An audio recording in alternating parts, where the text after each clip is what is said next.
Okay, today's video is going to cover equivalent expressions. This is S.6, not 5.6, S.6. There's been a lot of confusion as to whether this was an S or 5. It's definitely an S.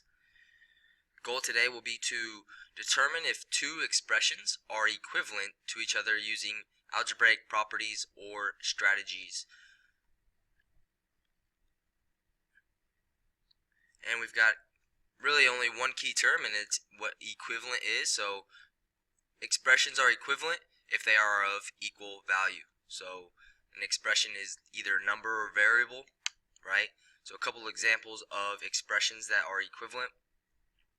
5 is equivalent to 5. And we use the equal sign to represent equivalency, right? Or if we broke 5 down, we could say 2 plus 3 is equivalent to 5. A couple variable ones would be like A plus B is equivalent to B plus A. So here it doesn't matter what number the variable represents. For example, if A was 3, 3 plus 2 is the same thing as 2 plus 3, right? And when it's variables, equivalency holds true for any number, right? So if we made the 3 of 4, we made A 4, and we made B, I don't know, negative 3. 4 plus negative 3 is the same thing as negative 3 plus 4, right? Both of these would equal a positive 1. So equivalency is when two expressions are of equal value. So let's go ahead and get into a couple examples today. There's actually 5, all of which are very important. So here we have example number 1, and we're going to determine if the two expressions are equivalent. And the easiest way to do this is to just figure out what value each of the expressions is. So if we simplify this with order of operations, we know that 1 plus 2 is 3, and we know that 1 plus 2 is 3. Right, and the 3 and the 4 are being multiplied, so we know now that 3 times 3 is 9, and 3 times 4 is 12, and we know that 9 plus 12 is 21. So if we simplify this expression right here, and we get the same value, sorry for the speaker system, if we simplify this expression and we get the same value as this expression, which is 21, then we know that the two are equivalent. So order of operations, 3 times 1, 4 times 1 is 4, and plus 2. Now we can just go ahead and add all these up. 3 plus 4 is 7, plus 2 is 9. So you can see now that we've got 21 and we've got 9. These are not the same value. So we can say that these two expressions, our two original expressions, are not equivalent.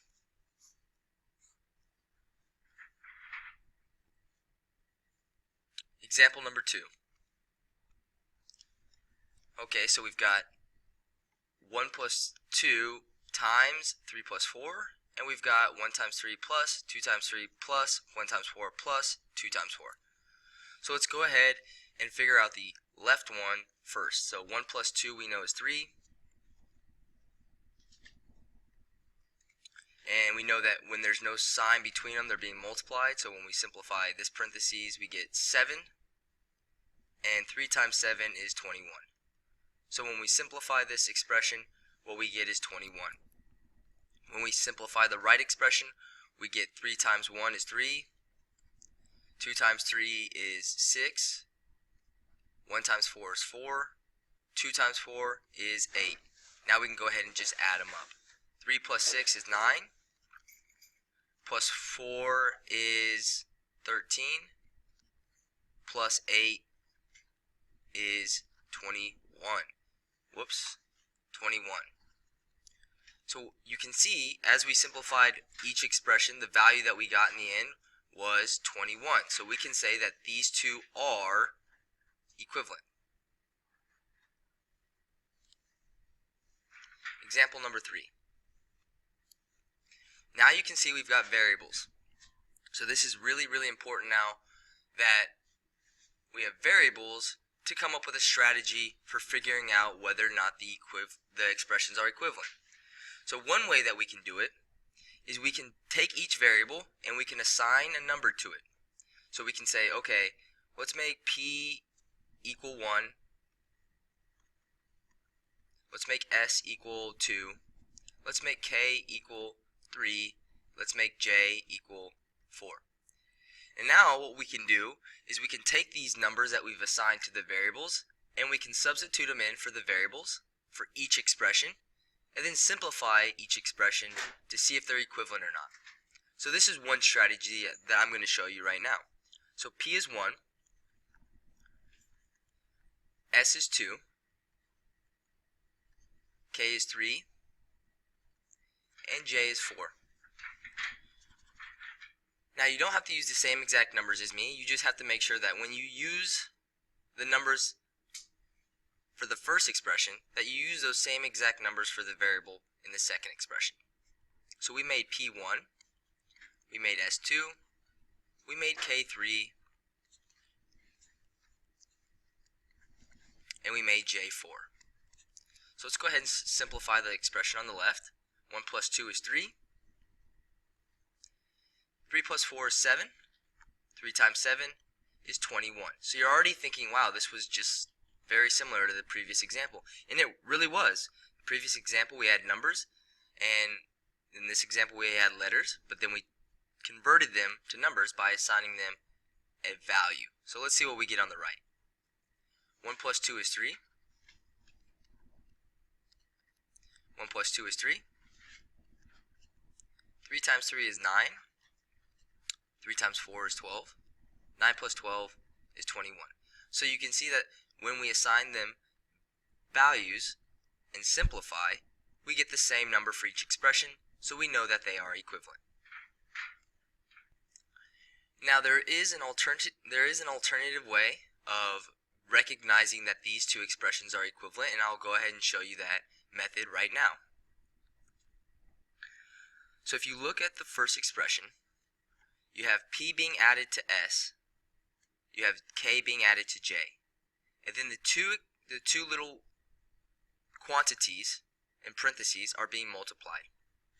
So we know that this quantity is being multiplied to this quantity, meaning k is being multiplied to the p, it's being multiplied to the s. J is being multiplied to the p, j is being multiplied to the s. It's almost like we would distribute k plus j to p plus s.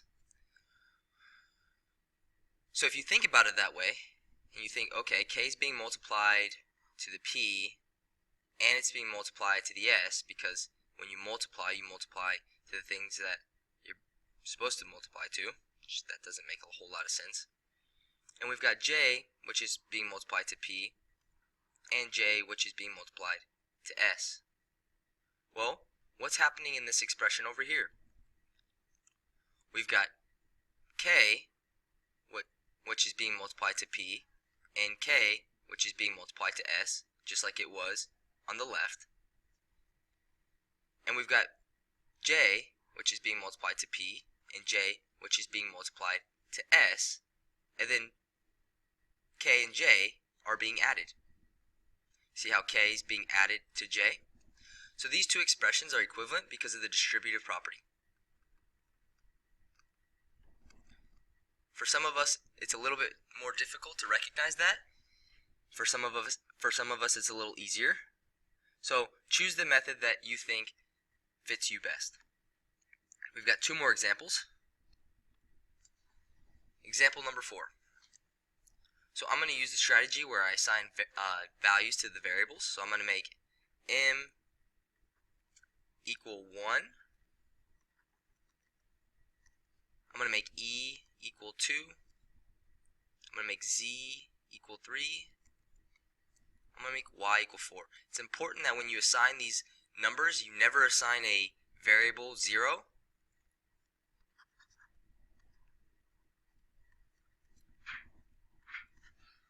And you never repeat a value.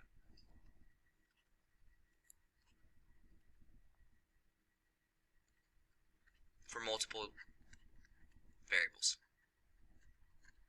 So if this is your strategy here, make sure that you follow these two rules.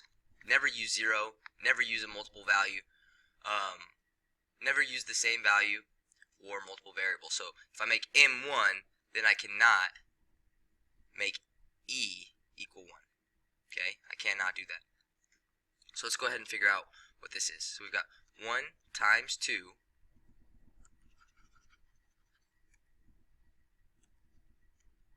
plus 3 times 4.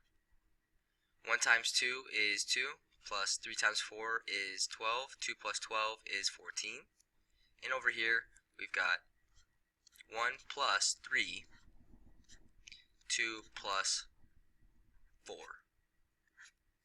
1 plus 3 is 4, times 2 plus 4 is 6. 4 times 6 is 24. 24 and 14 are not equivalent. And we knew that by using our properties, because m and e are being multiplied and they're being added to z and y, and you can see on the right that e is being multiplied to m, it's also being multiplied to z, and y is being multiplied to m and is also being multiplied to z. Here we just had m was being multiplied to e, and we just had z was being multiplied, or y was being multiplied to z. So they forgot 2 of the multiplication parts. Example number 5. This will be the last example today. So I'm going to go ahead and assign values. I'm going to make f, and I use values that I'm comfortable with calculating. So I'm going to make f1, I'll make j equal 2, I'll make r equal 3, I'll make p equal 4. So in the first expression, we've got 1 plus 2 times 3 plus 4. In the second expression, we've got 1 times 2 plus 2 times 3 plus 1 times 4 plus 2 times 4. And I write these out so that it's easy to remember what value I made each variable. So in the first expression, as we simplify, we get 3 times 4 plus 3 is 7. 3 times 7 is 21. And in the right expression, what we get is 1 times 2 is 2. 2 times 3 is 6. 1 times 4 is 4. 2 times 4 is 8. 2 plus 6 is 8. Plus 4 plus 8. 4 plus 8, or 8 plus 4 is 12. And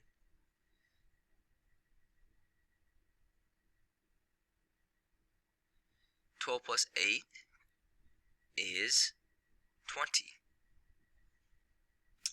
Now right now the values are not the same. We've got 20 and 21, but I know that these two expressions are equivalent, so I must have made a mistake with my multiplication over here, because I know that f is being multiplied to r, and it's being multiplied to p. J is being multiplied to r, J is being multiplied to p. So f to r, J to r.